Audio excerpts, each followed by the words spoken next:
அவனுடைய வாழ்க்கையில் இந்த மனம் திரும்புதல் அப்படின்ற ஒன்று. அப்படின்னா நம்முடைய வாழ்க்கையில் இந்த மனம் திரும்புதல் அப்படின்றது ஒரே ஒரு டைம் அப்படின்னு நம்ம நினைக்கிறோம். ஒரு டைம், அவ்வளோதான், ஒரு டைம் நம்ம மனம் திரும்பியாச்சு, நம்ம ரட்சிக்கப்பட்டுட்டோம் அப்படின்னு இல்லை. இந்த மனம் திரும்புதல் ஒரு நாளுடைய காரியம் அல்ல. இது நம்முடைய வாழ்க்கை முழுவதும் நம்ம ஆண்டவரை சந்திக்கிற வரைக்கும் இந்த மனம் திரும்புதல் அப்படின்றது ரொம்ப அவசியமான ஒன்று. வேதத்தில் எங்கெல்லாம் ஜனங்கள் மனம் திரும்பினார்களோ, அவருடைய பாவ வழிகளை விட்டு, அவருடைய அக்கிரமத்தை விட்டு, அவர்கள் போய்கொண்டிருக்கிற பாதையை விட்டு மனம் திரும்புதலுக்கு யாரெல்லாம் ஒப்பு கொடுத்தார்களோ, அப்பெல்லாம் அந்த பகுதிகளெல்லாம் இங்க வாசிக்க பார்க்கும்போது வேதம் சொல்லுகிறது, அங்கெல்லாம் ஆண்டவருடைய இரக்கம் அதிகமாய் வெளிப்பட்டுருச்சு. அப்போ ஆண்டவருடைய இரக்கம் எங்க வெளிப்படும் அப்படின்னு சொன்னா, எந்த இடத்திலே மனம் திரும்புதல் இருக்குதோ அந்த இடத்துல தான் ஆண்டவருடைய இரக்கம் வெளிப்படும். மனம் திரும்பாத பட்சத்திலே ஆண்டவர் நமக்கு எதுவுமே செய்ய முடியாது. சோ இந்த வருஷத்தினுடைய கடைசியில நம்ம என்ன பண்ணணும் அப்படின்னு சொன்னா, மனம் திரும்புவதற்கு நம்ம ஒப்பு கொடுக்கணும். வேதம் சொல்லுகிறது, தன் பாவங்களை மறைக்கிறவன் வாழ்வடைய மாட்டான், அவற்றை அறிக்கை செய்து விட்டு விடுகிறவன் இரக்கம் பெறுவான். சிலர் மனம் திரும்புதலுக்கு ஒப்பு கொடுக்க மாட்டாங்க. அப்படின்னா அதை நியாயப்படுத்துவாங்க. நான் மட்டும்தான் தப்பு பண்றேன்னா, அவங்க தப்பு பண்ணலையா? என்னுடைய சூழ்நிலை இப்படி என்ன தப்பு பண்ண வச்சிருச்சு, நான் எதுக்கு மனம் திரும்பணும்? நான் மனம் திரும்ப வேண்டிய அவசியம் இல்லை. நான் என்ன பெரிய ஒரு பாவியா? அந்த மாதிரிலாம் ஒரு பெரிய பாவி எல்லாம் கிடையாது. இந்த மனம் திரும்புதலுக்கு ஒப்பு கொடுக்காத யாருமே ஆண்டவருடைய ஆசீர்வாதத்தை பெற்றுக்கொள்ளவே முடியாது. அப்போ யார் சொன்னாலும் கர்த்தருடைய வார்த்தைகள் வரும்போது, இந்த வருஷத்தினுடைய முடிவிலே நம்ம என்ன செய்யணும் அப்படின்னு சொன்னா, நான் போய்கொண்டிருக்கிற வழியை விட்டு மனம் திரும்புவதற்கு என்ன நான் ஒப்பு கொடுக்கணும். ஏலியின் பிள்ளைகளை குறித்து வேதம் சொல்லுகிறது, அவர்கள் பேலியாளின் மக்களா இருந்தார்கள். அப்போ அவங்க அப்பா அந்த பிள்ளைகளை கூப்பிட்டு என்ன சொல்றாரு அப்படின்னு சொன்னா, எப்பா மனம் திரும்புங்கப்பா, மனம் திரும்புங்கப்பா, உங்களுடைய பொல்லாத நடக்கைகளை மற்றவர்கள் சொல்லுறதுக்கு நான் கேள்விப்படுறேன். நீங்க நல்லவங்க இல்லையாமா? நீங்க இந்த மாதிரி தப்பு பண்றீங்களாமா? நீங்க விட்டுருங்க, வேண்டாம், இது நல்லதில்லை. கர்த்தருக்கு விரோதமாய் ஒருவன் பாவம் செய்தால் அவர்களுக்காக நியாயம் தீர்க்கிறதற்கு யார் இருக்கா? மனுஷனுக்கு விரோதமாய் மனுஷன் பாவம் செய்தால் நியாயாதிபதிகள் அவனுக்காக வழக்காடுவார்கள். ஒருவன் கர்த்தருக்கு விரோதமாய் பாவம் செய்தால் அவர்களுக்காக வழக்காடுவார்கள் யார்? என் மக்களே, இப்படி பண்ணாதீங்க, இது வேண்டாம் அப்படின்னு ஏலி தன்னுடைய பிள்ளைகளை பார்த்து சொல்லுவாரு. வேண்டாம் அப்படின்னு சொன்னா இந்த பிள்ளைகளுக்கு என்ன அப்படின்னு சொன்னா, மனம் திரும்புவதற்கு அவர்களுக்கு விருப்பமே இல்லை. இல்லை, நாங்க அப்படிதான் போவோம். என்ன அப்படி சொல்றீங்க? உங்களுக்கு வயசாச்சு, நீங்க கிழவ, நீங்க அமைதியா ஒரு இடத்துல இருக்க வேண்டியதானே, நீங்க எதுக்கு கத்திட்டு உட்காந்துருக்கிறீங்க?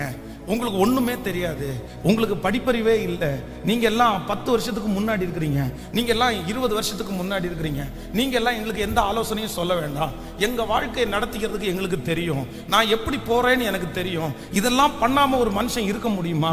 இதெல்லாம் வாழ்க்கையில சகஜமான ஒண்ணு, இதெல்லாம் எல்லாருமே நடக்கிறது தான். கடவுள் என்ன பெரிய கொடுமையாளரா? இப்படிப்பட்ட நிறைய கேள்விகளை மனதில் வச்சு இவங்க 2 பேரும் எதுக்கு ஒப்பு கொடுக்கலன்னா, ஓப்பினி பினகாசி என்கிற 2 பேரும் மனம் திரும்புதலுக்கு ஒப்பு கொடுக்கல. இப்ப என்ன ஆச்சு அப்படின்னா, ஆண்டவர் விட்டுட்டார். தன்னுடைய தகப்பன் சொல்லி சொல்லி பார்த்தார், விட்டுட்டார். இப்போ இவர்கள் மனம் திரும்பாத பட்சத்துல வேதம் சொல்லுகிறது, இல்ல ஓப்பினி பினகாஸ் 2 பேரும் ஒரே நாள்ல சாவாங்கப்பா, 2 பேரும் ஒரே நாள்ல சாவாங்க. சோ இளம் வயதிலே இவர்கள் மனம் திரும்பாமல் இருந்ததுனால 2 பிள்ளைகளும் தங்களுடைய வாழ்க்கையை முடித்து கொள்ள வேண்டிய ஒரு சூழ்நிலைக்கு தள்ளப்பட்டார்கள். பிரதர், சிஸ்டர், யாருக்காக ஆண்டவர் பேசுறாருன்னு தெரியல, நீங்க எந்த வழியில போறீங்கன்னு தெரியல, ஏதாவது ஒரு வழியில சத்துரு உங்களை இழுத்து கொண்டு போகலாம். ஆனா கர்த்தர் உங்களை மனம் திரும்புவதற்காக பல விஷயம் உங்கள்கிட்ட பேசிட்டே இருந்து, நீங்க நிறைய பேர் எல்லாத்துக்குமே ஒப்பு கொடுக்கலாம். ஆனா அந்த வழியை குறித்து நீங்க ஒருவேளை நீங்க நியாயப்படுத்தலாம். நான் அதுல மாற மாட்டேன், நான் அதுல திருந்த மாட்டேன், நான் அதை விட்டு வெளியே வர மாட்டேன், அது ஒன்றும் தப்பு கிடையாது, அது எல்லாருமே பண்றதுதான், எல்லாருமே செய்யறதான். உங்களை நியாயப்படுத்தி கொண்டு நீங்கள் அதிலிருந்து மனம் திரும்பாவிட்டால், நிச்சயமா சொல்ற, அடுத்த வருஷத்துக்குள்ள காலடி எடுத்து வைக்கும் போது கர்த்தர் எதை குறித்து உங்கள்கிட்ட பேசுறாருன்னு தெரியல. ஒருவேளை கோபமா இருக்கலாம், அசுத்தமா இருக்கலாம், ஒரு விபச்சார பாவமா இருக்கலாம், இல்லைன்னா கள்ள காரியங்களா இருக்கலாம், ஒரு திருட்டா இருக்கலாம். ஆண்டவருக்கு பிரியம் இல்லாத எந்த காரியமா இருந்தாலும் ஆண்டவருடைய இரக்கம் நமக்கு எப்ப கிடைக்கும் அப்படின்னு சொன்னா, நீங்கள் மனம் திரும்பும் போதுதான் நமக்கு என்ன கிடைக்கும்னா கர்த்தரிடத்திலிருந்து இரக்கம் கிடைக்கும். இதற்கு பூசி முழுகிறதெல்லாம் ஒண்ணுமே இல்லை. இதற்கு யாருமே சாயம் போட முடியாது. இதுக்கு யாருமே மனம் திரும்பாத ஒரு மனுஷனுக்கு ஜெபம் பண்ண முடியாது. ஒருவேளை அவர்கள் ஜெபம் பண்ணி காப்பாத்துறேன், நான் ஜெபம் பண்ணி உன்னை காப்பாத்துவேன், அவர்கள் ஜெபம் பண்ணி உங்களை காப்பாற்ற முடியாது. ஏலியினுடைய பிள்ளைகள் வேதம் சொல்லுகிறது தகப்பனார் ஆசாரியன் தான். ஆனா ஆசாரியனாலே தன்னுடைய பிள்ளைகளை காப்பாற்ற முடியல. காரணம் என்னன்னா, அந்த பிள்ளைங்க மனம் திரும்பல. மனம் திரும்பாத ஒரு மனுஷனை யாருடைய ஜெபமும் காப்பாற்ற முடியாது, ஜெபம் பண்ணி காப்பாற்ற முடியாது. அதனால இன்றைக்கு இந்த ஃபர்ஸ்ட் டே உங்களுடைய பாவங்களை விட்டு நீங்க என்ன பண்ணுங்க அப்படின்னு சொன்னா, ஆண்டவரே நான் மனம் திரும்புறேன். இளைய குமாரன் தன் தகப்பனை விட்டு தூர தேசத்திற்கு போய் எல்லாவற்றையும் இழந்துட்டான். ஆனா என்னைக்கு அவனுக்கு ஆறுதல் வந்துச்சு, என்னைக்கு அவன் இழந்து போனது திரும்ப வந்துச்சுன்னா, என்னைக்கு தான் மனம் திரும்புறதற்கு ஒப்பு கொடுத்தானோ, ஐயோ நான் செஞ்சது தவறு, நான் இப்படி பண்ணியிருக்க கூடாது, அவங்க இப்படி செஞ்சாலும் நான் இப்படி பண்ணியிருக்க கூடாது, நான் எதுக்கு இப்படி பண்ணினேன். நான் நிறைய பேர் கிறிஸ்தவர்களா இருக்கிறதுனால அல்ல, மனம் திரும்புறதுனால தான் உங்களுக்கு ரட்சிப்பு உண்டாகும். அம்மா கிறிஸ்தவர்களா இருந்தவன ரட்சிப்பு உண்டாகாது, அப்பா கிறிஸ்தவங்களா இருந்தவன ரட்சிப்பு வந்துடாது. 25 வருஷம் கண்டினியூவா பைபிளை தூக்கிட்டு சர்ச்சுக்கு போறதுனால நமக்கு வெற்றி வந்துடாது. எப்போ ஒரு மனுஷனை ஆண்டவர் தொடுவார், எப்போ ஒரு மனுஷனை ஆண்டவர் நேசிப்பார், எப்போ ஒரு மனுஷனை கர்த்தருடைய கண்கள் காணும் என்றால் அந்த மனுஷன் மனம் திரும்பினதற்கு பிற்பாடுதான் அந்த மனுஷனை ஆண்டவர் பார்க்க முடியும். மனம் திரும்புறதுக்கு ஆண்டவர் விருப்பப்படுறார். அப்போ வேதத்துல ஒரு மனுஷனை நான் இன்னைக்கு தியானித்தேன். ஒரு மனுஷனை குறித்து வேதத்துல வாசிக்கும் போது, ஒரு மனிதன் மனம் திரும்பாததுனால அவனுக்கு வந்த விளைவுகளை குறித்து நான் வாசித்தேன். அது எனக்கு ரொம்ப வருத்தமா இருந்துச்சு. அப்படின்னா ஆண்டவர் நிறைய டைம் எச்சரிக்கிறார். நம்ம இன்னைக்கு யாரை பார்க்க போறோம் அப்படின்னு சொன்னா, கர்த்தர் முதலிலே அபிஷேகம் பண்ணின சவுல் ராஜாவை குறித்து நம்ம வாசிக்க போறோம். இந்த சவுல் ராஜாவை குறித்து உங்களுக்கு எல்லாருக்கும் தெரியும். இவன் என்ன தேட போறான் அப்படின்னு சொன்னா, கழுதையை, காணாமற் போன கழுதையை தேடி போறான். பாருங்களேன், அப்படியா அந்த ராஜாவாக அவனை அபிஷேகம் பண்றேன் அப்படின்னு சொல்லும் போது இந்த சவுல் என்ன சொல்றார் அப்படின்னு சொன்னா, பென்யமீன் கோத்திரத்திலே என்னுடைய கோத்திரம். நீங்கள் 1 சாமுவேலின் புஸ்தகம் 9ஆம் அதிகாரத்தினுடைய 1வது வசனத்தை வாசிப்பீர்கள். பென்யமீன் கோத்திரத்திலே கீஸ் என்னும் பேருள்ள மகா பராக்கிரமசாலியான ஒரு மனுஷன் இருந்தான். அவன் பென்யமீன் கோத்திரனாகிய அபியாவின் மகனான பேகோரத்துக்கு பிறந்த சேரோரின் புத்திரனாகிய அபியேலின் குமாரன். அடுத்த 2வது வசனத்தை வாசிக்கலாம். அவனுக்கு சவுல் என்னும் பேருள்ள சௌந்தரியமான வாலிபனாகிய ஒரு குமாரன் இருந்தான். இஸ்ரவேல் புத்திரரில் அவனை பார்க்கிலும் சௌந்தரியவான் இல்லை. எல்லா ஜனங்களும் அவன் தோளுக்கு கீழ் இருக்கத்தக்கதாய் உயரம் உள்ளவனாய் இருந்தான். சவுலின் தகப்பனாகிய கீசனுடைய கழுதைகள் காணாம போயிற்று. ஆகையால் கீஸ் தன் குமாரனாகிய சவுலை நோக்கி, நீ வேலைக்காரரில் ஒருவனை கூட்டிக் கொண்டு கழுதையை தேட புறப்பட்டு போ என்றான். கவனிங்க, தன்னுடைய மகனை தன்னுடைய தகப்பனார் எதற்கு அனுப்பி விடுறார் அப்படின்னு சொன்னா, காணாமல் போன தன்னுடைய கழுதையை தேடுவதற்காக அனுப்பிவிடுறார். அப்போ ஒரு கழுதை தன்னுடைய வீட்டுல காணாம போன உடனே அந்த கழுதை காணாம போனா பரவாயில்ல அப்படின்னு சொல்ற அளவுக்கு அந்த குடும்பம் இல்லை. அந்த குடும்பம் அவ்வளவு கீழே இருக்குது. அந்த கழுதைக்காக அந்த குடும்பம் பரிதபிக்கிற நிலைமையில தான் அந்த குடும்பம் இருக்குது. அதே வசனத்தை தான் வேதம் சொல்லுகிறது. அவனை அபிஷேகம் பண்ணும்போது என்ன சொல்றாருன்னா, பென்யமீன் கோத்திரத்திலே என்னுடைய கோத்திரம் மிகவும் சிறிய, அப்படி ஒண்ணுமே இல்லாத ஒரு குடும்பத்திலிருந்து கர்த்தர் சவுலை ராஜாவாக ஆண்டவர் தெரிந்து கொள்ளுகிறார். அவனுக்கு கிருபைகள் எல்லாம் ஆண்டவர் கொடுத்தார். ஆண்டவர் அவனை அங்கீகரித்தார். கர்த்தர் அவனை ஆசீர்வதித்தார். கர்த்தர் அவனுக்கு பலன் கொடுத்தார். ஆனா இவனுடைய வாழ்க்கை என்னன்னா, இவனுடைய ஆரம்பத்தை போல அவனுடைய வாழ்க்கை அவன் கொண்டு போகாம இடையில தடுமாறிட்டான். நிறைய இடத்துல கீழ்ப்படியாம போயிட்டான். அவனுக்கு மனம் திரும்புவதற்காக ஆண்டவர் நிறைய வாய்ப்புகளை கர்த்தர் கொடுக்கிறார். இல்ல நீ போயிட்டு இருக்கிறது தவறு, நீ இப்படி பண்ணக்கூடாது, நீ இப்படி கீழ்ப்படியாம இருக்கிற, இது தண்டனைக்குரிய குற்றம், எத்தனையோ சொன்னதுக்கு பிற்பாடும் இந்த சவுல் என்ன பண்ணலன்னா மனம் திரும்புவதற்கு தன்னை ஒப்பு கொடுக்கல. இதனுடைய விளைவை குறித்து நீங்க வாசிங்க. நம்பர் 1, முதலாவதாக வாசிக்கலாமா? ஒரு வசனத்தை வாசிக்கலாம். நீங்கள் 1 சாமுவேலின் புஸ்தகம் 16ஆம் அதிகாரத்தினுடைய 14, 15, 16வது வசனத்தை வாசிக்கலாமா? கர்த்தருடைய ஆவி சவுலை விட்டு நீங்கினார். கர்த்தரால் விடப்பட்ட ஒரு பொல்லாத ஆவி அவனை கலங்க பண்ணி கொண்டு இருந்தது. அப்பொழுது சவுலின் ஊழியக்காரர் அவனை நோக்கி, இதோ தேவனால் விடப்பட்ட பொல்லாத ஆவி உம்மை கலங்க பண்ணுகிறதே, சுரமண்டம் வாசிக்கிறதில் தேறின ஒருவனை தேடும்படி. அப்பொழுது தேவனால் விடப்பட்ட பொல்லாத ஆவி உம்மேல் இறங்குகையில் அவன் உன் கையினால் அதை வாசித்தால் உமக்கு சவுக்கியம் உண்டாகும் என்றார்கள். நல்லா கவனிச்சுங்க, என்ன எல்லாருமே கவனிங்கள். கர்த்தருடைய பிள்ளைகளே, நம்ம ரொம்ப எச்சரிக்கையா இருக்கணும். சில காரியத்தை குறித்து ஆண்டவர் மனம் திரும்புவதற்கு உங்களை சொல்லும் போது நீங்க அந்த காரியத்தில் என்ன பண்ணிடணும்னா மனம் திரும்பிடணும். வேண்டாம், இது குற்றம், நீர் பாவம் செய்கிறீர். இந்த சவுல் மனம் திரும்பாம பலி செலுத்துகிறான்.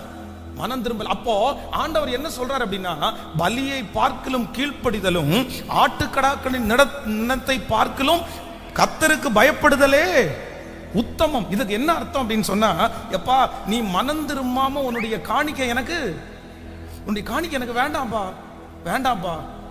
பலியை பார்க்கலும் கீழ்ப்படிதல் என்ன குறைஞ்சதுன்னு நினைக்கிறியா? முதல்ல கர்த்தருடைய சத்தத்துக்கு கீழ்ப்படின்னு சொல்லி ஆண்டவர் இந்த சாமுவேல் தீர்க்கதரிசியின் மூலமா எச்சரிக்கிறார்.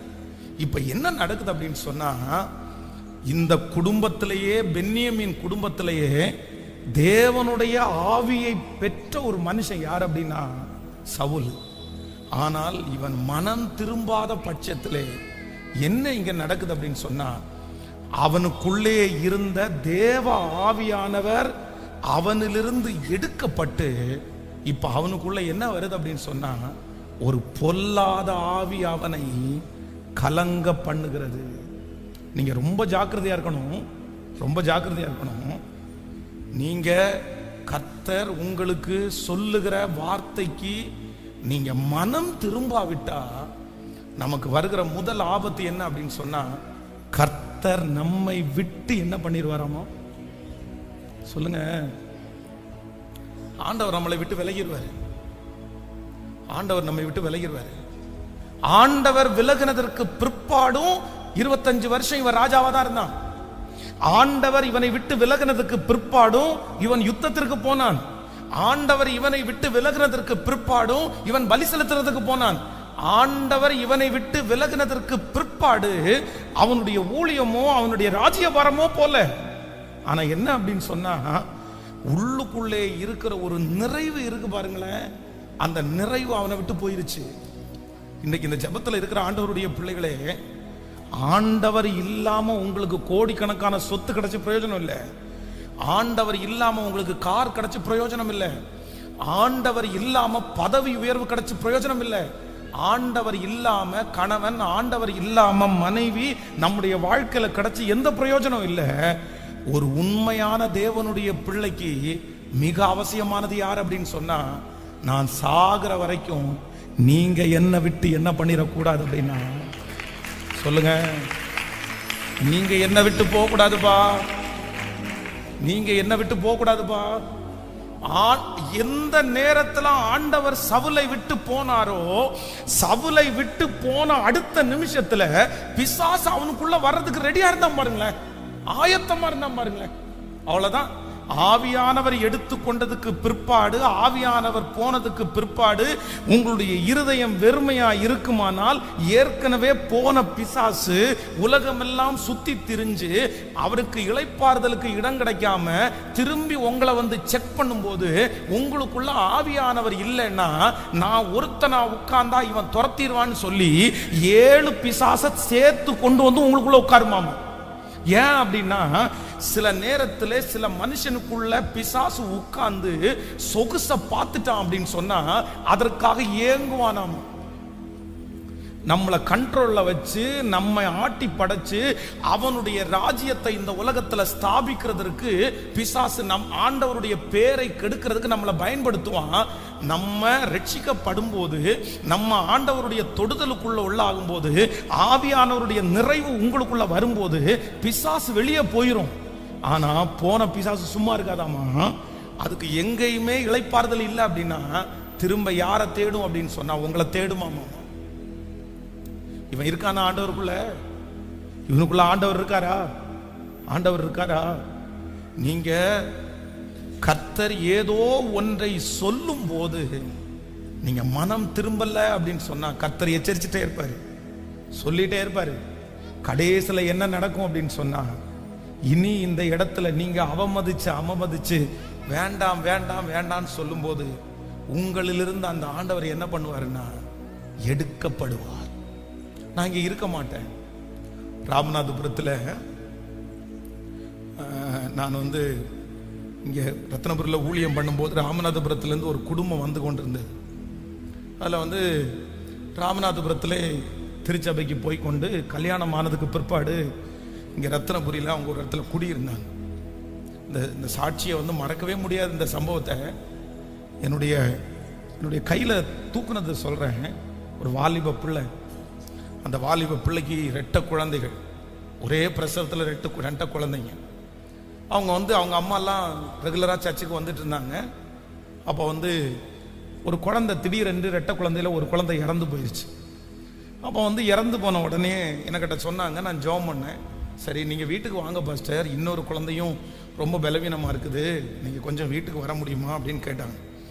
சரி அப்படின்னு சொல்லிட்டு, சரி இந்த குழந்தையாவது எப்படியாவது ஆண்டவர் கொடுக்க மாட்டாரா, அதை எப்படியாவது காப்பாற்றிடணும், ஜெபம் பண்ணணும் அப்படின்னு சொல்லி அந்த வீட்டுக்கு போய் அந்த குழந்தைய வாங்கினா, அந்த குழந்தைய என்ன பண்ணாங்கன்னா ஒரு பெட்ஷீட்டை போட்டு அதுக்கு மேலே ஒரு இலை, வாழை இலையை போட்டு அந்த குழந்தைய அந்த வாழை இலைக்கு மேலே போட்டு என் கையில் கொடுத்தாங்க. எனக்கு விகற்பமாக இருந்துச்சு. என்ன அப்படின்னு சொன்னால், பொதுவாக உடம்புல தீ காயம் பட்டவர்களை வந்து வாழை இலையில படுக்க வைக்கிறது அப்படி நம்ம பார்த்துருக்குறோம். இந்த குழந்தைய போய் ஒரு வாழை இலையில படிக்க வச்சு என் கையில் கொடுக்குறாங்களேன்னு பார்த்தா, ஒரு தீ பட்ட ஒரு குழந்தையினுடைய உடம்பு எப்படி இருக்குமோ அப்படியே அந்த குழந்தையினுடைய உடம்பு இருக்குது. அப்போ இந்த புருவத்துக்கு பக்கத்தில் பார்த்தீங்க அப்படின்னு சொன்னால் ஒரு அழுக்கு இருந்தது மாதிரி இருக்குது. உடனே நான் வந்து ஒரு கையில் அந்த குழந்தைய இப்படியே வச்சுட்டு, சரி அதனுடைய நெற்றியில் இருக்கிற அந்த அழுக்கா இருக்கலாம் அப்படின்னு சொல்லி தொட போகும்போது அந்த பாட்டி, அந்த குழந்தையினுடைய பாட்டி அங்கேருந்து கத்தி, பாஸ்டர் தொட்டுறாதீங்க அப்படின்னா. ஏன் அப்படின்னு சொன்னால், நீங்கள் அந்த உடம்பு தொட்டுட்டீங்கன்னா அந்த பிள்ளை தொட்ட உடனே அந்த பிள்ளையினுடைய அந்த தோல் வந்து கையோட வந்துருமாம். கொடுமையான அந்த குழந்தை கத்திட்டே இருக்கு, அந்த குழந்தை அழுதுட்டே இருக்குது. என்னால் தாங்கவே முடியல. அப்போ அதற்காக ஜெபம் பண்ணி முடிச்சுட்டு அந்த ரெண்டு நாளைக்குள்ளாக அந்த குழந்தையும் இறந்துருச்சு. அப்போது அந்த வாலிப தங்கச்சி வந்து சர்ச்சில் வந்தாங்க. இப்போ ஏன் இப்படி நடந்துச்சு, நீ ஆண்டவருடைய பிள்ளை தானே, ஆண்டவர் எப்படி இதை அனுமதிச்சார் அப்படின்னு சொல்லும்போது அந்த பிள்ளை முழங்கால் படிட்டு, எனக்கு ஒரு மன்னிப்புக்காக நான் வந்திருக்கிறேன். நான் வந்து இதே கோயம்புத்தூரில் ஒரு திருச்சபையில் நான் வந்து ஒரு யூத் லீடராக நான் இருந்தேன். என் கையில் பாஸ்டர் எல்லா பொறுப்பையும் கொடுத்துருந்தாரு. அப்போ நான் வந்து உலகத்தில் இருக்கிற ஒரு புற மதத்தில் இருக்கிற ஒரு பையனை நான் காதலித்தேன். நான் வந்து எத்தனையோ பேர் சொன்னாங்க, என்னுடைய பாஸ்டர் சொன்னார், எங்கள் அம்மா அப்பா சொன்னாங்க, நீ அவசரப்படாத, நீ எல்லாம் பண்ணாத, நான் எல்லாரிடத்துலையும் ஏன் நான் மாற்ற முடியாதா, நான் ரட்சிக்கப்பட வைக்க மாட்டேனா, நான் அவங்க எல்லாரையுமே எதிர்த்து சண்டை போட்டு நம்ம கடவுள் மட்டும்தான் கடவுளா, எல்லாமே கடவுள் தான் அப்படின்னு சொல்லி ஆண்டவரையே தூசிச்சு கோயம்புத்தூர்ல இருக்கிற கோயிலுடைய பேரை சொல்லி அந்த இடத்துல நானும் அந்த பையனும் போய் மலைக்கு போய் ஒரு மஞ்சக்கயிறை எடுத்துட்டு போய் அந்த விக்கிரகத்துக்கு முன்னாடி நான் தாலி கட்டினேன். என்ன அவன் தாலி கட்டும் போது நல்லா தான் இருந்துச்சு. அந்த நிமிஷத்துல ஏதோ அந்த இடத்துல என்னுடைய உடம்பு குளிர்றது மாதிரி தெரிஞ்சிருச்சு. எனக்கு ரொம்ப குளிர் இருந்துச்சு. எனக்கு ஏன்டா இப்படி குளிருது அப்படின்னு நினைச்சேன். ஆனா பைக்ல வரும்போது அவனே கட்டி பிடிச்சி தான் வந்தேன். ரொம்ப குளிர், காய்ச்சலா இருந்துச்சு. ஆனா நான் ஒன்று உணர்ந்தேன். அன்னைக்கு அந்த விக்கிரகத்துக்கு முன்னாடி போய் நிற்கும் போது எனக்குள்ள இருக்கிற பரிசுத்த ஆவியானவர் எடுக்கப்பட்டு எனக்குள்ள வேற ஏதோ ஒரு ஆவி உள்ள புகுந்தது மாதிரி நான் ஃபீல் பண்ணேன். அன்னையிலிருந்து நான் நல்லா இல்லை, நான் சந்தோஷமா இல்லை, நான் வெற்றியா இல்லை. எனக்கு ஒன்று மட்டும், எனக்கு இறந்து போன குழந்தை கூட எனக்கு வேண்டாம். எனக்கு யார் வேணும் அப்படின்னு சொன்னா எனக்கு இயேசு திரும்ப வேணும். எனக்கு அவர் எனக்குள்ள வேணும். எனக்கு அதுக்காக ஜெபம் பண்ணுங்கன்னு அந்த பிள்ளை கத்துன அந்த கதறல் இன்றைக்கு வரைக்கும் என் காதுல கேட்குது. இன்றைக்கு இந்த சத்தத்தை கேட்கிற ஆண்டவருடைய பிள்ளைய எல்லாத்தையும் நீங்க மறைச்சிருக்கலாம். ஆண்டவர் உங்களை பத்திரப்படுத்தி இருக்கலாம். உங்களை எல்லாருமே நம்பலாம். உங்களை எல்லாருமே நல்லவங்கன்னு சொல்லலாம். நீங்க ஜெபிக்கிறவங்கன்னு சொல்லலாம். இப்ப கூட இந்த சர்ச்சுக்கு வந்திருக்கிறீங்க. இப்ப கூட இந்த சத்தத்தை கேட்கும் போது உங்களை பார்த்து நிறைய பேர் உன்ன மாதிரி நான் இருக்க முடியலையே, உன்ன மாதிரி நான் ஜெபிக்க முடியலன்னு ஆசைப்படுற அளவுக்கு உங்களுடைய ஸ்பிரிச்சுவல் குவாலிட்டி இருக்கலாம், உங்களுடைய ஊழியம் இருக்கலாம். நீங்க எல்லாரை விட ஊழியம் செய்யலாம், நீங்க எல்லாரை விட ஜெபிக்கலாம், நீங்க எல்லாரை விட ஆண்டவருடைய ஊழியத்தை தாங்கலாம். ஆனா ஆண்டவர் என்ன எதிர்பார்க்கிறார் அப்படின்னு சொன்னா, இல்ல, ஒரு காரியத்தை கர்த்தர் எச்சரிக்கும் போது நீங்க எச்சரிக்கை கேட்காவிட்டால் உங்களுக்குள்ள ஆவியானவர் என்ன பண்ண மாட்டாருன்னா, உள்ளுக்குள்ள ஆண்டவர் இருக்கவே மாட்டார். இந்த சுத்திகரிப்பு ஜெபத்துல ஃபர்ஸ்ட் என்ன ஜெபிக்கணும்னா, எனக்கு ஒண்ணுமே வேண்டாம், ஆனா நீங்க மட்டும் என்னை விட்டு என்ன பண்ணாதீங்கன்னா, சத்தமா சொல்லுங்க. இஸ்ரவேல் ஜனங்களை பிரயாணத்தில் கொண்டு போகும்போது போகிற வழியில இஸ்ரவேல் ஜனங்கள் ரொம்ப பிரச்சனை பண்ணும்போது மோசையை பார்த்து ஆண்டவர் சொல்றாரு, இந்த ஜனங்கள் வணங்கா கழுத்துள்ள ஜனங்கள், அதனால என் சமூகம் உனக்கு முன்பாக செல்லும், நான் உனக்கு இளைப்பாறுதலை தருவேன் அப்படின்னு சொல்லும் போது மோசே என்ன சொல்றாரு அப்படின்னு சொன்னா, ஆண்டவரே இந்த சமூகம் சொல்லும், தூதன் சொல்லுவான், இந்த வார்த்தையெல்லாம் என்கிட்ட பேசாதீங்க. நீர் என்னோடு கூட வராவிட்டால் என்னை இவ்விடத்திலிருந்து அனுப்பாதிரும், என்னை இவ்விடத்திலிருந்து அனுப்பாதிரும். இத்தனைக்கும் ஆண்டவர் சொல்றாரு, நீ போப்பா, உனக்கு ஒன்னும் பிரச்சனை இல்லை, என் சமூகம் உனக்கு முன்பாக சொல்லும், உனக்கு டென்ஷன் இல்லை, உனக்கு கவலை இல்லை, உனக்கு நான் இளைப்பாறுதல் தருவேன். ஆனா நம்ம நிறைய பேர் பைக்லையும் நிறைய பேர் கார்லையும் என் சமூகம் உனக்கு முன்பாக செல்லும், என் சமூகம் உனக்கு முன்பாக சொல்லும் அப்படின்ற வாக்குத்தத்தத்தை நம்ம போடுறோம். ஆனா உண்மையிலேயே இந்த வாக்குத்தத்தம் மோசே ரிஜெக்ட் பண்ண வாக்குத்தத்தம், எனக்கு வேண்டான்னு சொன்ன வாக்குத்தத்தம். எனக்கு உங்க சமூகம் முன்னாடி போக வேண்டாம், எனக்கு யாரு முன்னாடி போகணும் அப்படின்னு சொன்னா, நீங்க எனக்கு முன்பாக போகிற அந்த தலைமைத்துவம் இருந்தால் எனக்கு போதுமானது, போதுமானது. ஆண்டவரே, நீங்க இல்லாத உயர்வு எங்களுக்கு வேணாம்ப்பா, நீங்க இல்லாத ஆசீர்வாதம் எங்களுக்கு வேணாம் ஆண்டவரே, நீங்க இல்லாத புகழ்ச்சி எங்களுக்கு வேண்டாம் ஆண்டவரே, நீங்க இல்லாத தலைமைத்துவம் எங்களுக்கு வேண்டாம் ஆண்டவரே, நீங்க இல்லாத வாழ்க்கை எனக்கு வேண்டாம் ஆண்டவரே. கையை உயர்த்தி ஒவ்வொருத்தரும் சொல்லுங்க, ஆண்டவரே நீங்களே இல்லாத அந்த ஆசீர்வாதம் எனக்கு எதுக்கு, நீங்க இல்லாத அந்த பையன் எனக்கு எதுக்கு, நீங்க இல்லாத பொண்ணு எனக்கு எதுக்கு, நீங்க இல்லாத அந்த பணம் எனக்கு எதுக்கு, நீங்க இல்லாத அந்த வீடு எனக்கு எதுக்கு, எனக்கு வேண்டாம் ஆண்டவரே. ஒரு புது வருஷத்துக்குள்ள என்ன கையை பிடிச்சு நீங்க கொண்டு போறதுக்கு முன்னாடி என் கூட நீங்க இருக்கிறீங்கன்றத நிரூபிச்சிட்டீங்கன்னா போதும். உங்களை துக்கப்படுத்துறது மாதிரி ஏதாவது இருக்கும்னா என்ன மன்னிச்சிருங்க ஆண்டவரே, நீங்க எனக்கு வேணும், நீங்க எனக்கு வேணும், நீங்க எனக்கு வேணும், நீங்க எனக்கு வேணும்.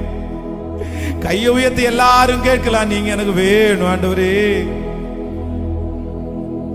நீங்க எனக்கு வேணும் ஆண்டவரே. பிரதர் மனம் திரும்பி இருங்க, பிரதர் சிஸ்டர் மனம் திரும்பி இருங்க, சிஸ்டர் வாலிப தம்பி மனம் திரும்பிரு, வாலிப தங்கச்சி மனம் திரும்பிரு. எத்தனையோ பேர் இருந்த போதிலும் இந்த சத்தத்தை கர்த்தர் ஒன்ன கேட்க பண்ணுறாரு அப்படின்னா உன் மேல ஆண்டவருக்கு ஒரு பெரிய பாசம் இருக்குது. நீ செஞ்சிட்டு இருக்கிற அந்த பாவத்திலிருந்து மனம் திரும்பு, அந்த அக்கிரமத்திலிருந்து மனம் திரும்பு, அந்த கீழ்ப்படியாமையிலிருந்து மனம் திரும்பு. அந்த காரியம் வேண்டாம். அந்த காரியத்தை குறித்து கர்த்தர் எச்சரிச்சுட்டே இருக்காரு. இது உனக்கு நல்லதில்லை. அதை எச்சரிச்சு எச்சரிச்சு ஆண்டவர் உன்னை விட்டு போகிறதுக்கு முன்னாடி, ஏசப்பா நீங்க என்னை விட்டு போக வேண்டாம், நான் இந்த விஷயத்தை விட்டுறேன் ஆண்டவரே. நன்றி ஆண்டவரே, நன்றி நன்றி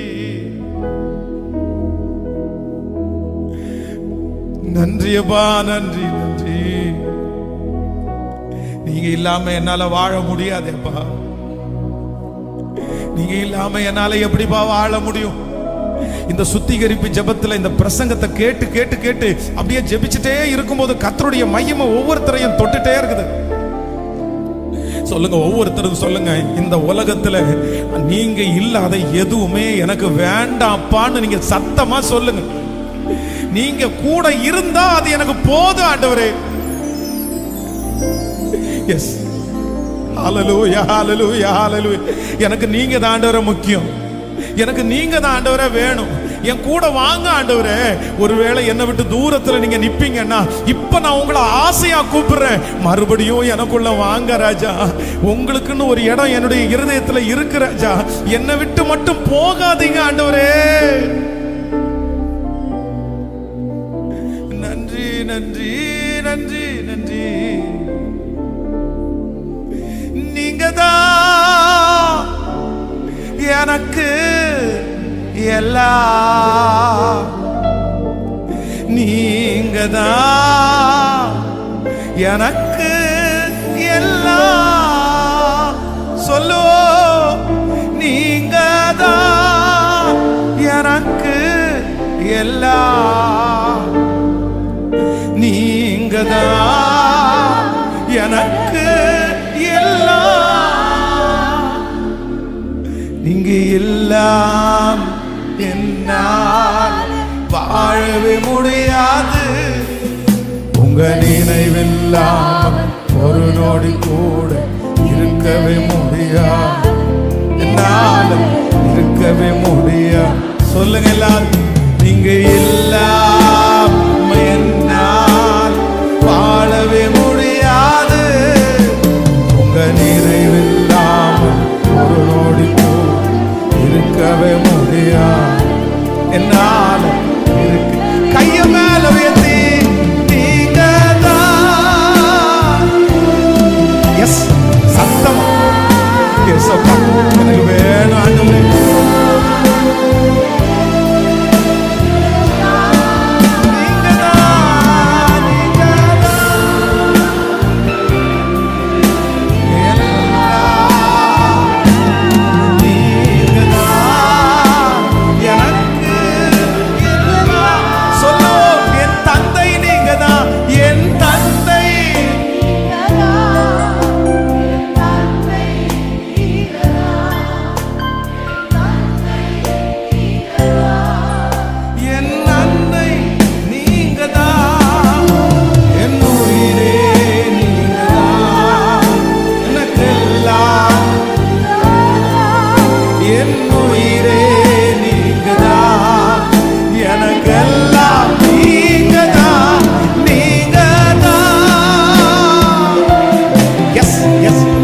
ஜெபிக்கிறவங்க ஜெபி, கேட்கிறவங்க கேளுங்க. ஏசப்பா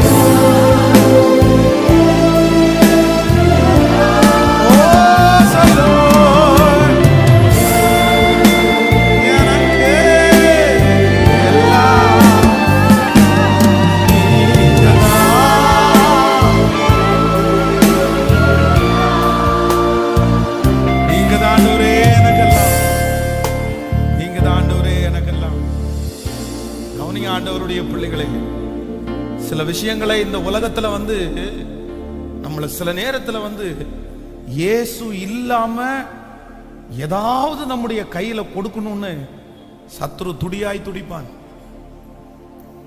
ஆனா உண்மையிலே நீங்க இயேசுவை ஒதுக்கி வச்சுட்டு, இயேசு இல்லைன்னா பரவாயில்ல, இயேசு இல்லைன்னா பரவாயில்ல. சிலர் திருமணத்துல எல்லாம் நிறைய மிஸ்டேக் பண்ணுவாங்க.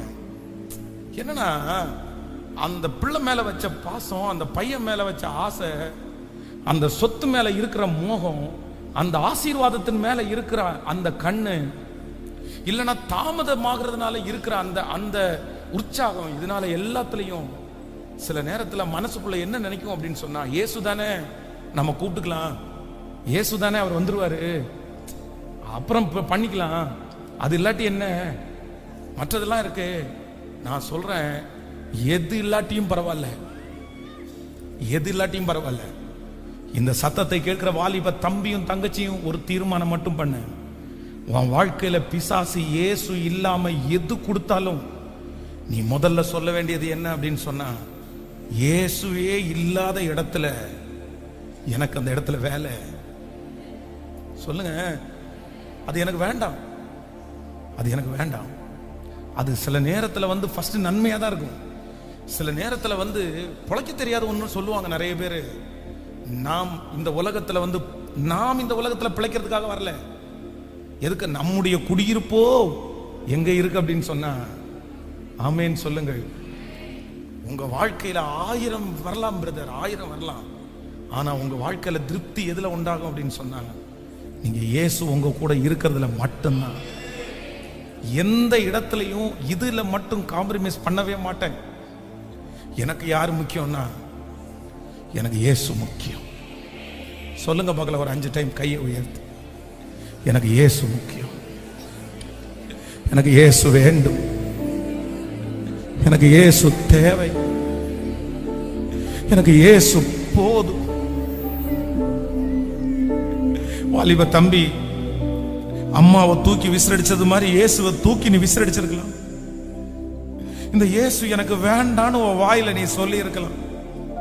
உன் மனசுக்குள்ள இந்த இயேசுவை தேடி தேடி என்ன கண்டேன், இந்த இயேசு எனக்கு வேண்டான்னு கூட சொல்லலாம். ஆனா உண்மையிலே இயேசு இல்லாத வாழ்க்கையை உன்னால வாழவே முடியாது.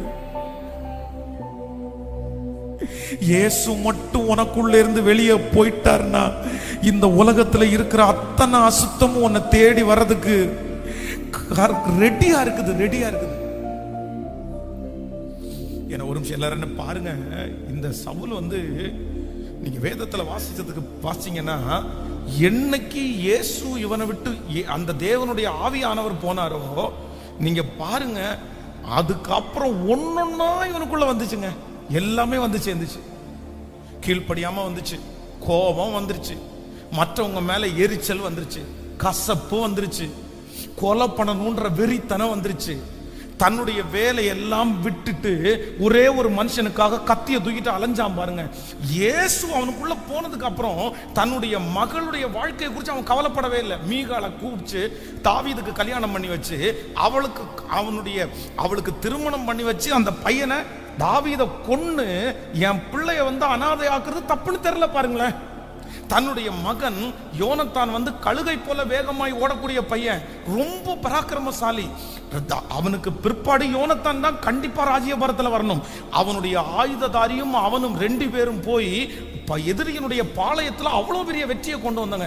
ஆனா தன்னுடைய பையனை பார்த்து கெட்ட வார்த்தையில திட்டுறது மாதிரி திட்டி, நீ அந்த பேலியாளின் பையனுக்கு மேல நீ நேசம் வச்சதால தான் நான் இப்படி இருக்கிறேன்னு சொல்லி தன்னுடைய பிள்ளையே நெருங்க விடாத, தன்னுடைய பிள்ளையை கொலை பண்றதுக்கு அஞ்சல் அவங்க அப்பா.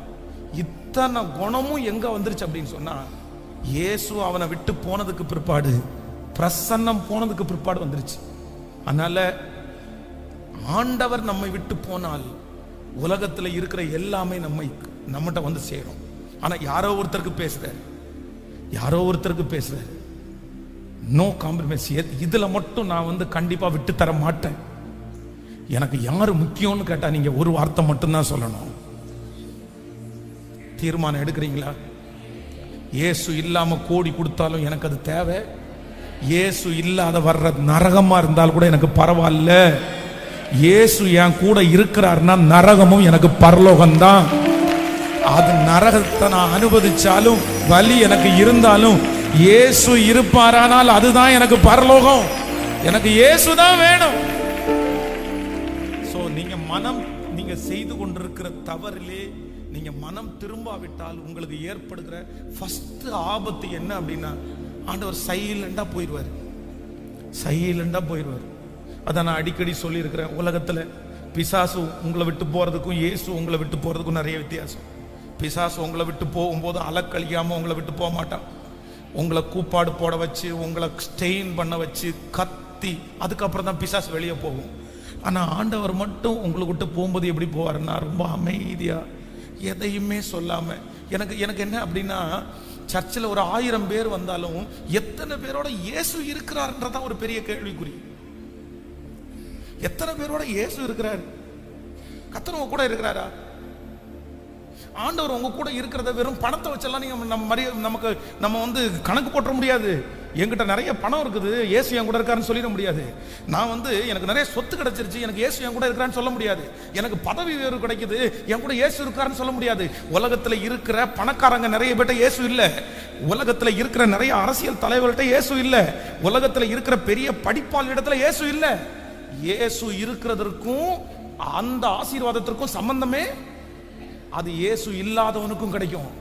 ஆனா இயேசு என் கூட இருக்கிறார் அப்படின்றதுக்கு என்ன அர்த்தம் அப்படின்னு சொன்னா, ஒரு தப்பு நடக்கும்போது, ஒரு காரியத்தை செய்ய நினைக்கும் போது என் மனசுக்குள்ள இதை செய்யாத, இது உனக்கு நல்லதில்லை, இது உனக்கு வேண்டாம், இதை நீ மன்னிச்சிரு, இதை நீ விட்டுரு, இது உனக்கு அவசியம் இல்லாதது, நீ எப்படி இதை செய்வேன்னு உள்ளுக்குள்ளே இருந்து ஒருத்தர் நம்மளை கண்ட்ரோல் பண்ணுவாரு பாருங்களேன். அந்த ஆவியானவர் உங்களுக்குள்ளே இருப்பாரானால் அவர்தான் நம்மை சகல சத்தியத்திற்குள்ளும் வழி நடத்துகிறவர். என்ன திட்டுங்க, என்ன கரெக்ட் பண்ணுங்க, என்ன வழி நடத்துங்க, எனக்கு நீங்க வேணும் ஆண்டவரே, கையை உயர்த்தி சத்தமா சொல்லுங்க, எனக்கு நீங்க வேணும், எனக்கு நீங்க வேணும், எனக்கு நீங்க வேணும், வேணும். இயேசுப்பா, இயேசுப்பா, நானும் வருகிறேன், கலிலேயா கடல் ஓரமா என்னை விட்டு போகாதீங்க ராஜா, என்னுள்ளம் தாங்க. அன்று ஒலிவ மலையில் ஏறி மறுரூபமா நீங்க கடலின் மேல நடந்து அதிசயம் செய்தி. அன்று ஒலிவ மலையில் ஏறி மறுரூபமா நீ கடலின் மேல நடந்து அதிசயம் செய்தி. ஏசப்பா, நானும் வருகிறேன், கலிலேயா கடல். கையை உயர்த்தி எல்லாரும் என்னை விட்டு போகாதீங்க, என்னை விட்டு போகாதீங்க ராஜா, ராஜா, ராஜா, என்னுள் தாங்க. இந்த சுத்திகரிப்பு ஜபம் எதற்காக அப்படின்னு சொன்னா, ஆண்டவரே நான் மனம் திரும்புறேன், நான் விட்டுறேன், அதுவா இதுவா, அது வேணுமா இது வேணுமா, நீங்க அதை விட்டு மனம் திரும்ப போறீங்களா இல்ல இயேசு உங்களுக்கு வேணுமா? சொல்லிட்டே இருப்பாரு, சொல்லிட்டே இருப்பாரு. அப்படியே ஆவியானவர் சொல்றது கொஞ்சம் கொஞ்சமா அப்படியே குறைஞ்சிடும், அப்படியே அதுக்கப்புறம் நிரூபிக்க ஆரம்பிச்சிடும். அதுக்கப்புறம் அது தப்பா நமக்கு தெரியவே தெரியாது. அதனால அதுவா இதுவா அப்படின்னு உங்க மனசாட்சி சொல்லும் போது நீங்க என்ன பண்ணணும் அப்படின்னு சொன்னா, நீங்க நினைக்கிறது மாதிரி பாவத்தை விடுறேன்னு சொன்னா விட்டுற முடியாது. பாவத்திலிருந்து விடுதலை கொடுக்கறதுக்கு யாரால மட்டும்தான் முடியும்னா கர்த்தரால மட்டும்தான் முடியும். நீங்க வந்து இதை செய்ய மாட்டேன் செய்ய மாட்டேன் செய்ய மாட்டேன் அப்படின்னு 1000 டைம் சொல்றதுனாலயோ, இல்ல போனை ஒளிச்சு வைக்கிறதுனாலயோ, இல்ல நெட்டுக்கு ரீசார்ஜ் பண்ணாம இருக்கிறதுனாலயோ, இல்லைன்னா அந்த தெரு பக்கமா போகாம இருக்கிறதுனாலயோ பாவத்திலிருந்து வெளியே வர முடியாது, வெளியே வர முடியாது. அதுக்கு யாருதான் உதவி செய்யணும் அப்படின்னு சொன்னா, ஒரு மனுஷன் தப்பிலிருந்து மனம் திரும்பணும்னா அது ஆண்டவர் ஹெல்ப் பண்ணா மட்டும்தான் முடியும். நம்புறீங்களா எல்லாருமே? ஒருத்தரை குறித்து ஒருத்தர் சொல்லும் போது சொன்னாரு, சிகரெட் அடிப்பாராமா, இந்த சிகரெட்டை அவர் விடணும் அப்படின்றதுக்காக தன்னுடைய மனைவிட்ட எல்லாத்தையும் கொடுத்து, இதை பாருமா காசை ஒழிச்சு வச்சுக்கோ, எந்த காசையும் வச்சுக்காத, ஏடிஎம் கார்டை ஒழிச்சு வச்சுக்கோ, என் கையில காசு இருந்தா மட்டும்தானே நான் வந்து சிகரெட் அடிப்பேன், அதனால எனக்கு காசை என் கண்ணிலே காமிக்காத, எனக்கு எப்படியாவது இந்த சிகரெட் அடிக்க பழக்கத்திலிருந்து எனக்கு வெளியே வரணும்னு சொல்லி தன்னுடைய மனைவி கையில மொத்தத்தையும் கொடுத்துட்டாராமா, மொத்தத்தையும் கொடுத்துட்டாரு. ஆனா இவருக்கு நைட்டு படுத்து இருக்கும் போது சிகரெட் அடிக்கணும்னு தோணுது, இவர் சிகரெட் அடிக்கணும். இப்போ பணத்தை எடுக்கவே முடியாது, எங்க வச்சிருக்காங்கன்னு தெரியல, அந்த மாதிரி ஒளிச்சு வச்சுட்டாங்க, பணத்தை எடுக்க முடியல. என்ன பண்ணிருக்காருன்னா, யாருக்குமே தெரியாம வீட்டுல அப்படியே வீட்டுல இருந்து முழங்காலே நடந்து போய் நின்னுட்டு போனா கண்டுபிடிச்சிருவாங்கன்னு சொல்லி முழங்காலே நடந்து போய் அவருடைய தெரு ஓரத்துல சிகரெட் குடிச்சிட்டு துண்டு துண்டா போட்டிருப்பாங்கல்ல, அந்த சிகரெட் துண்டை எடுத்து குடிச்சிட்டு இருந்தாரு. அப்போ பாவத்திலிருந்து ஒரு மனிதன் வெளியே வருவதற்கு காசை ஒளிச்சு வைக்கிறதுனாலயோ கையையும் காலையும் கட்டி போடுறதுனாலயோ அல்ல. யார் உதவி செய்யணும் தெரியுமா? சிம்சோனுக்கு தொழிலாளருடைய மடியில படுத்து கிடக்கணும்னு ஆசையா? என்ன வெளியே வர முடியாதுன்னு நினைச்சானா அது அவனை ட்ரை பண்ணாம இருந்திருப்பானா நினைக்கிறீங்க? அந்த இவ்வளவு இப்படி பண்ற நம்ம வெளியே வரணும், எத்தனையோ முயற்சி எடுத்திருக்கலாம். ஆனா சிம்சோன் செய்த ஒரு மிகப்பெரிய தவறு என்ன அப்படின்னா, இந்த குழியிலிருந்து என்னை தூக்கி எடுத்து தான் ஆகணும் ஆண்டவரே, உங்க ஹெல்ப் எனக்கு தேவை. உலகத்தில் வந்த எந்த மனுஷனையும் பிரகாசிப்பிக்கிற ஒளி நீர் தான். உங்க ரத்தத்தினால தான் பாவ மன்னிப்பு உண்டு, உங்களால தான் பாவத்திற்கு மீட்பு உண்டு. என்ன பாவத்திலிருந்து வெளியே எடுக்கக்கூடிய பலன் என் இயேசு ஒருவர் மட்டும்தான் அப்படின்னு அவன் நினைச்சு கத்தடத்துல போய் நிக்கல பாருங்க. அதனால வாலிப தம்பிங்க தங்கச்சிங்க பெரியவங்க எல்லாம் தப்பு பண்ணாம இருக்கணும்னு நினைச்சா நீ உன்னை கண்ட்ரோல் பண்றதுனால மட்டும் இல்லப்பா, யார்கிட்ட ஹெல்ப் கேட்கணும் அப்படின்னு சொன்ன ஆண்டவரோடே எனக்கு உதவி செய்யுங்க. வாக்கு கடங்காத பெருமூச்சுகளோடு நமக்காக உதவி என்னை காப்பாற்றும், என்னை தூக்கி எடும், என்னை அங்கீகரியும், என்னை விடுதலையாக்கும், எனக்கு உதவி செய்யும்னு கேளுங்க. அவர் நமக்கு உதவி செய்யறதுக்கு வல்லவரா இருக்கிறார். ஸோ நம்பர் 1, முதலாவதாக நம்ம மனம் திரும்பாவிட்டால் நம்ம சந்திக்கிற முதல் விளைவு என்ன அப்படின்னா, இயேசு நம்மை விட்டு போய்விடுவார். அப்ப நம்ம என்ன பண்ணணும் சொல்லுங்க எல்லாருமே? மனம் நம்ம இரண்டாவதாக ஒரு காரியத்தை கூட வாசித்து உங்க எல்லாருக்கும் நான் ஜெபிக்கிறேன். வாசிக்கலாம்.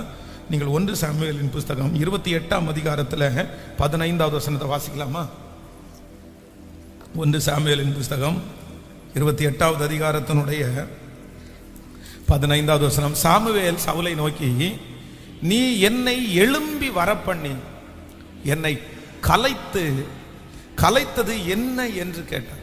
அதற்கு சவுல், நான் மிகவும் நெருக்கப்பட்டிருக்கிறேன், பெலிஸ்தீர் எனக்கு விரோதமாய் யுத்தம் பண்ணுகிறார்கள், தேவனும் என்னை கைவிட்டார், அவர் தீர்க்கதரிசிகளினாலாவது சொப்பனங்களிலாவது எனக்கு மறு உத்தரவு அருளுகிறது இல்லை, ஆகையால் நான் செய்ய வேண்டியதை நீர் எனக்கு அறிவிக்கும்படி உம்மை அழைப்பித்தேன் என்றார். கவனிங்க, இந்த இடத்துல சவுல் தன்னுடைய வாழ்க்கையினுடைய எட்ஜுக்கு வந்துட்டான். அவனுடைய சாப்டர் முடிய போகிறது, கடைசி நிமிடத்துக்கு வந்துட்டான். இப்ப என்ன அப்படின்னு சொன்னா, அவனுக்கு விரோதமா இருக்கிற யுத்தம் மும்முரமா இருக்குது. இவனுக்கோ ஒரே கலக்கமா இருக்குது, நம்ம இதுல தோத்துருவோமா ஜெயிச்சிருவோமா?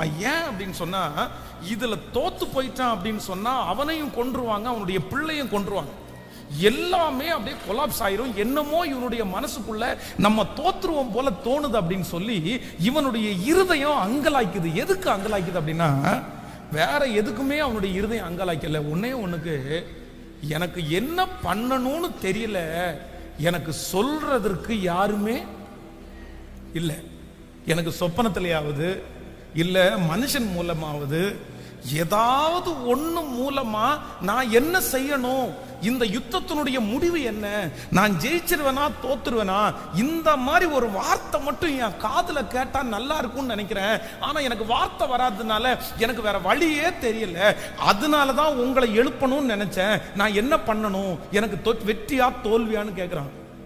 கவனிங்கள், ஆண்டவர் நீங்கள் மனம் திரும்பாத பட்சத்தில் நமக்கு வருகிற 2வது பனிஷ்மெண்ட் என்ன அப்படின்னு சொன்னா, ரொம்ப மோசமானது.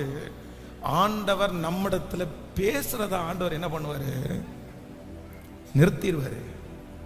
இன்னைக்கு நம்ம வாழ்றதே எதுல வாழ்றோம்னு நினைக்கிறீங்க? சாப்பாட்டுலையா வாழ்றோம்? நம்ம வாழ்றது, நீங்க இங்க இருக்கிற நிறைய பேர் எதுல வாழ்றீங்க தெரியுமா?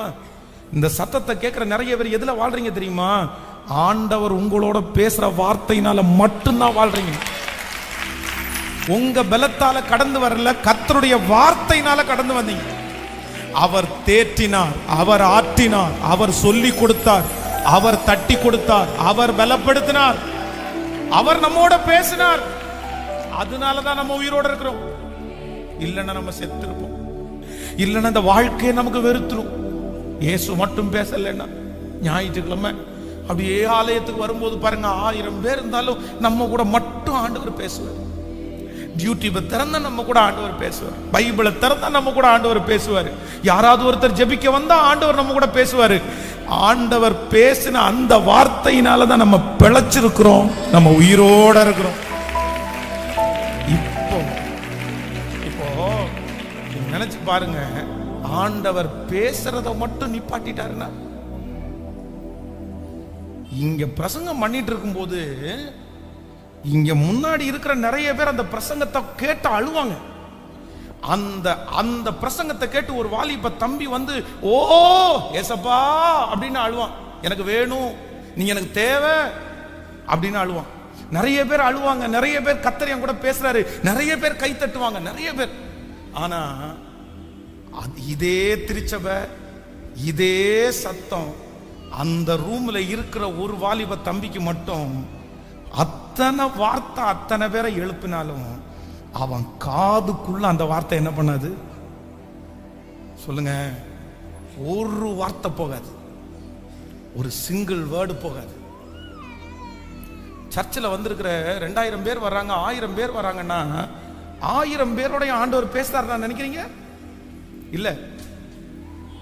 சிலர் பக்கத்துல நோண்டிட்டே இருப்பாங்க. போர் அடிக்குது, என்ன பேசிட்டு இருக்காரு, போர் அடிக்குது. ஏன்னா அந்த வார்த்தை அவனுக்குள்ள சொல்லுங்க.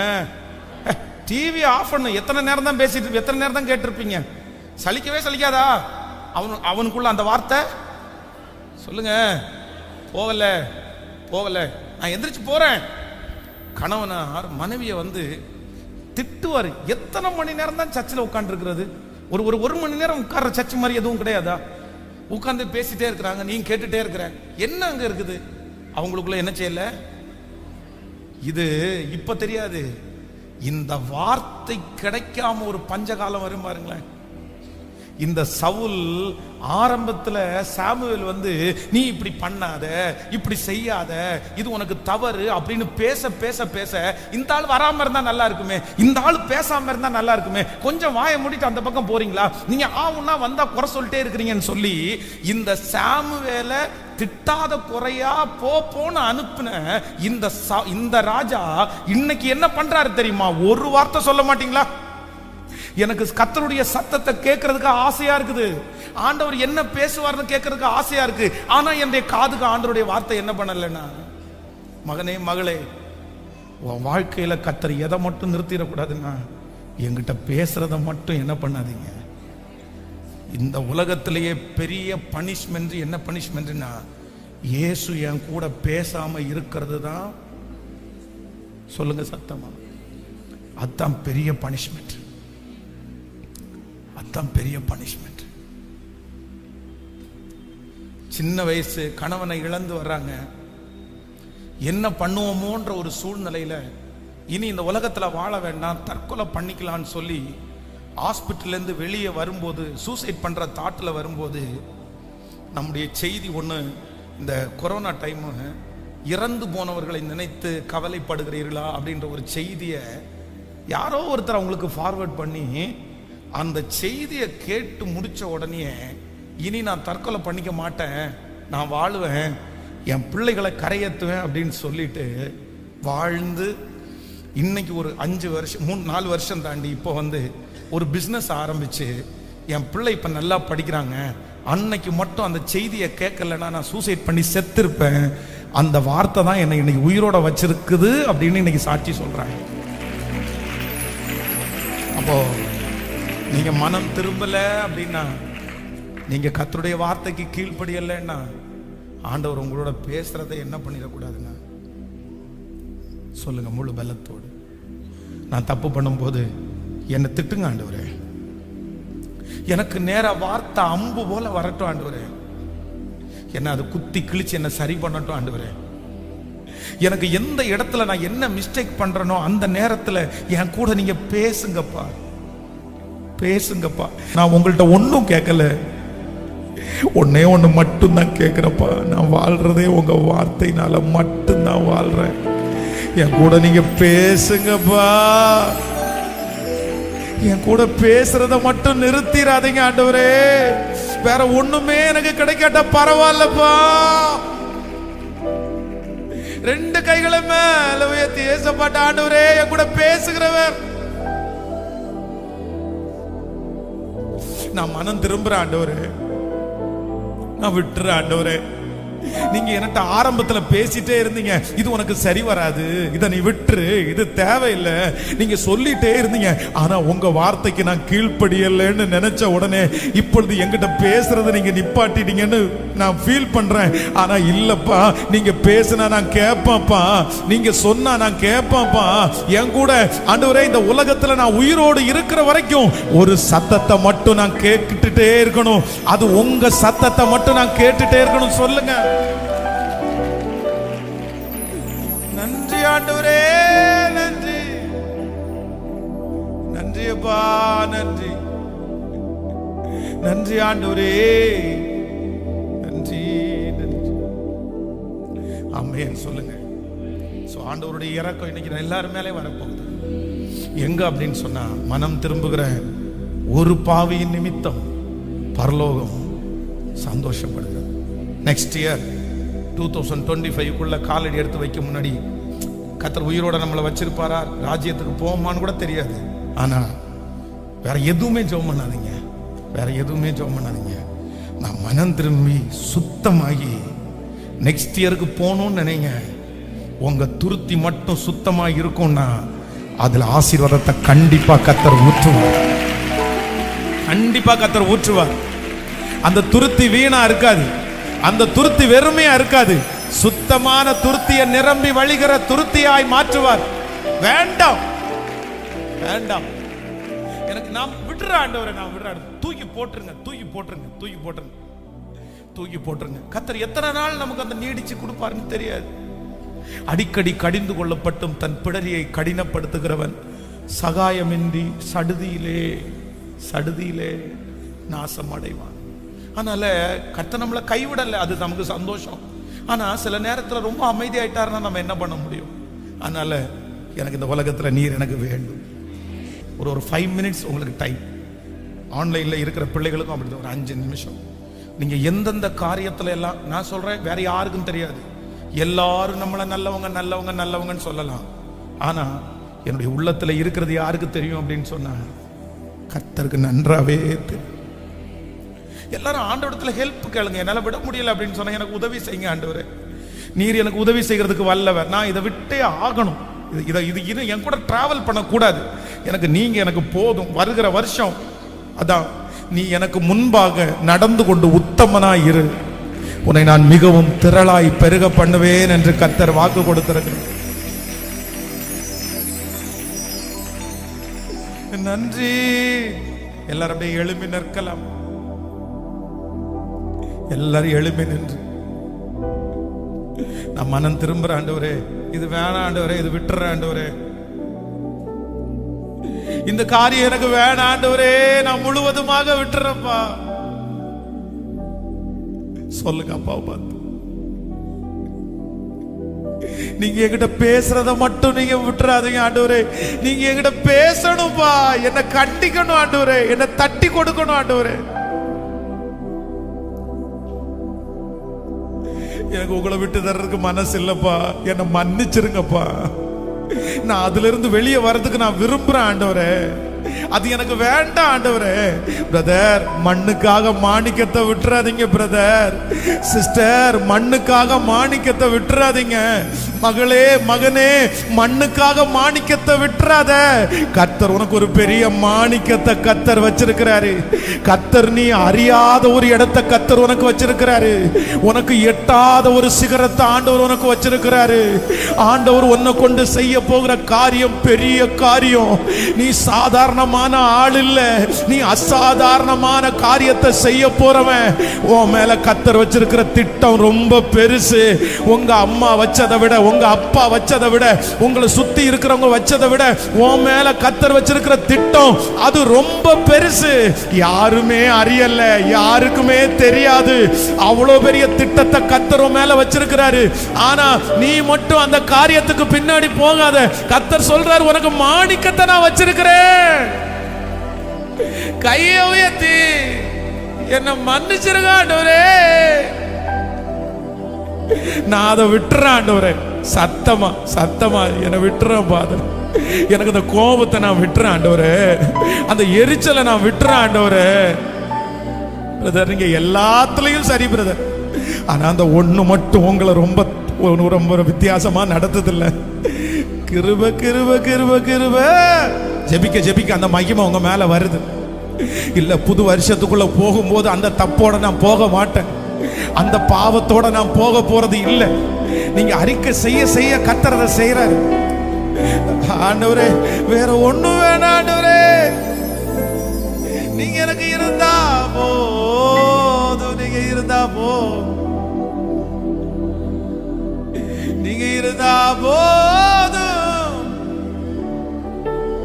நீங்க இருந்தா போதும், நீங்க இருந்தா போதும். ஏசப்பா, நானும் வருகிறேன். கலிலையா கடல் என்னை விட்டு போகாதீங்க ராஜா, என்னுள்ள தாங்க. பாடுறவங்க பாடுங்க, ஜெபிக்கிறவங்க சத்தத்தை உயர்த்தி நீங்க எனக்கு வேணும் ஆண்டவர். இப்ப நிறைய பேருடைய கையை ஆண்டவர் பிடிக்கிற. ஏசப்பா ஏசப்பா, வருகிற வருஷம் எனக்கு ஒண்ணுமே என் கையில இல்லைன்னா கூட பரவாயில்ல ஆண்டவர், என் கையை நீங்க பிடிச்சிருங்கப்பா. நீங்க எனக்கு வழிகாட்டுங்க ஆண்டவரே, நீங்க எனக்கு வேணும் ஆண்டவரே, நீங்க எனக்கு வேணும், நீங்க எனக்கு வேணும் ஆண்டவரே. தப்பு தான் ஆண்டவரே, தப்பு தான் ஆண்டவரே, நான் செய்தது தப்பு தான்ப்பா, நான் செய்தது தப்பு தான் ஆண்டவரே. உங்களை விட்டு தூரம் போயிட்டாண்டவரே, உங்களை விட்டு தூரம் போயிட்டாண்டவரே, உங்க வார்த்தையை மதிக்காம போயிட்டாண்டவரே, உங்களை ரொம்ப காயப்படுத்திட்டாண்டவரே, உங்க மனசை ரொம்ப நோகடிச்சிட்டப்பா. அப்பா அப்பா அப்பா அப்பா, என்ன மன்னிச்சிருங்க ஆண்டவரே, என்ன மன்னிச்சிருங்க ஆண்டவரே. என் கையை பிடிச்சு என் கூட நடந்து வருகிறவர் நீர் தானே அப்பா, என் கூட நடந்து வருகிறவர் நீதானே, என் கூட நடந்து வருகிறவர் நீதானே.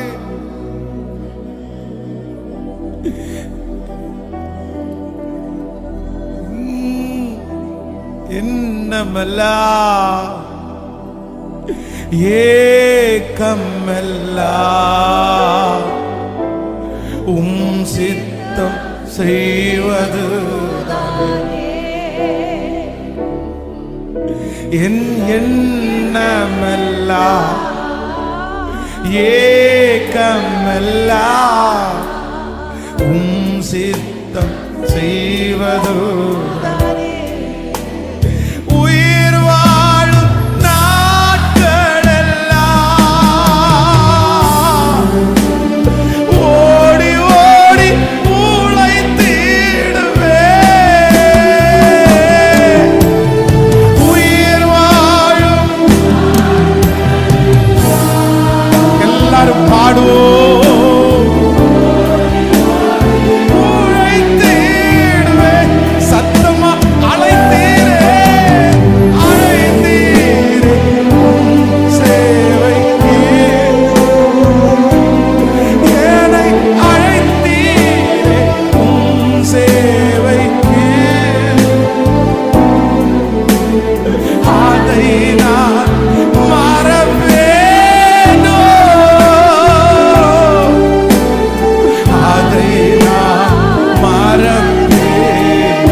எஜமானரே, எஜமானரே, எஜமானரே, எஜமானரே, எஜமானரே, எஜமானரே, எஜமானரே, எஜமானரே, எஜமானரே, எஜமானரே, எஜமானரே. அப்படியே கண்களை திறந்து பாருங்க.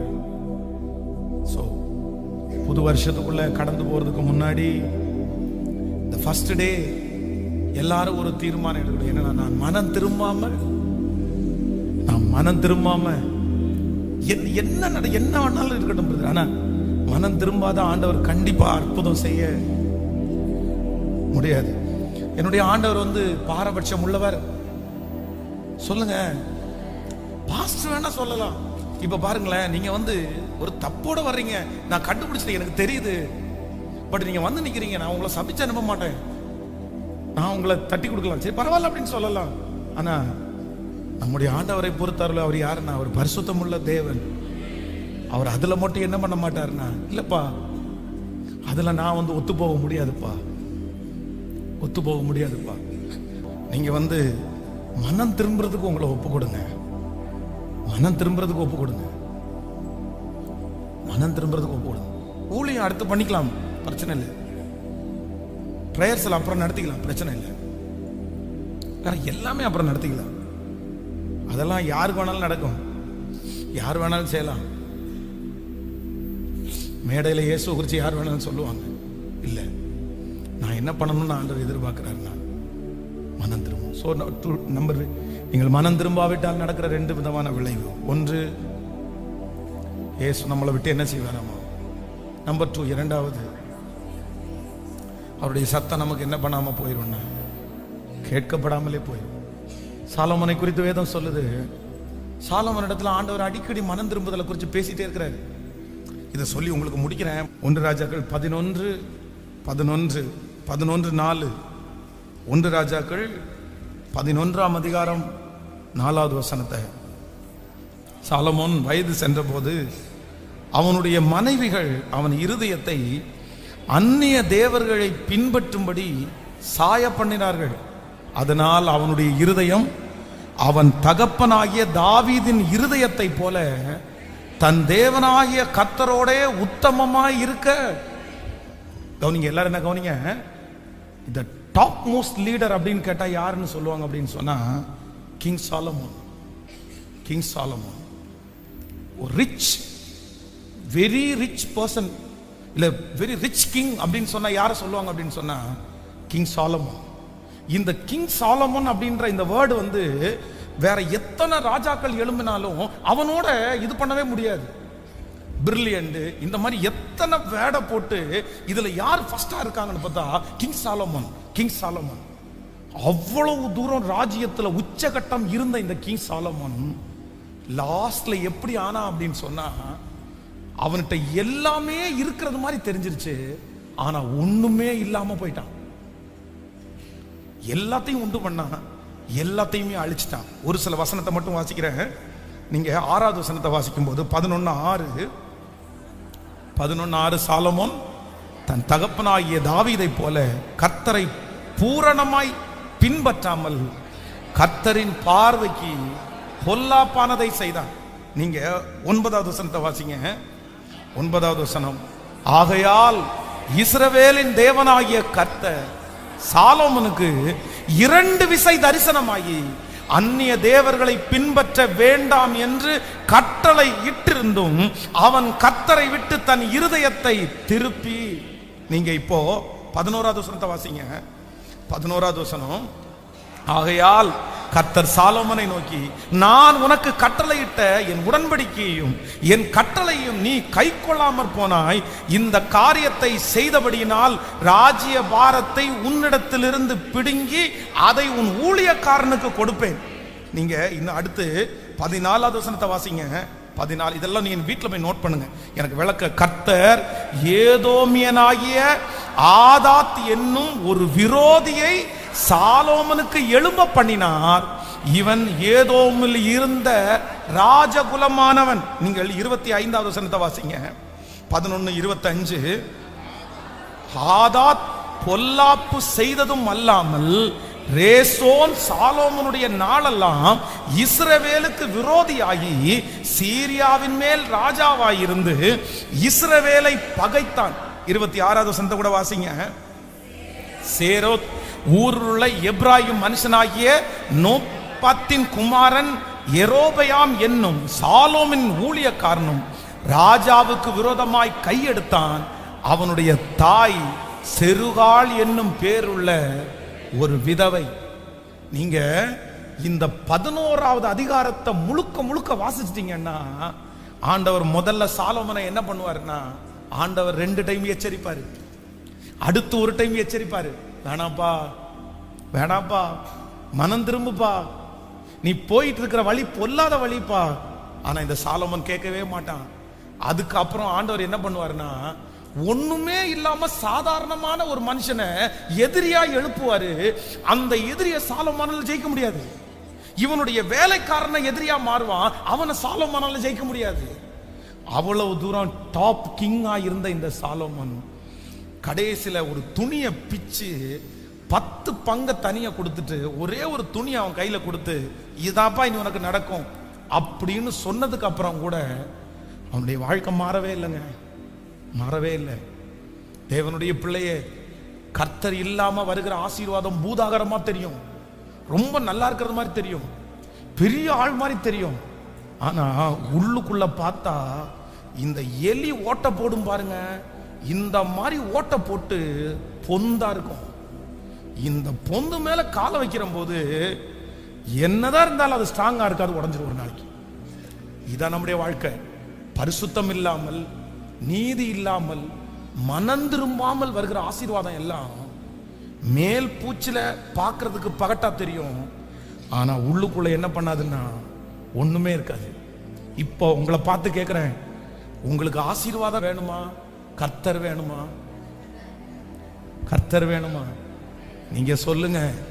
நீங்க இல்லாத கார் எனக்கு வேணாம், நீங்க இல்லாத உயர்வு எனக்கு வேணாம், நீங்க இல்லாத மதிப்பு எனக்கு வேண்டாம், நீங்க இல்லாத பெருமை எனக்கு வேண்டாம். நீங்க மட்டும் எனக்கு இருந்தா போதும். நிறைவானது வரும்போது குறைவானது ஒளிந்து போகும் என்று எனக்கு தெரியும். முழு பலத்தோட, முழு பலத்தோட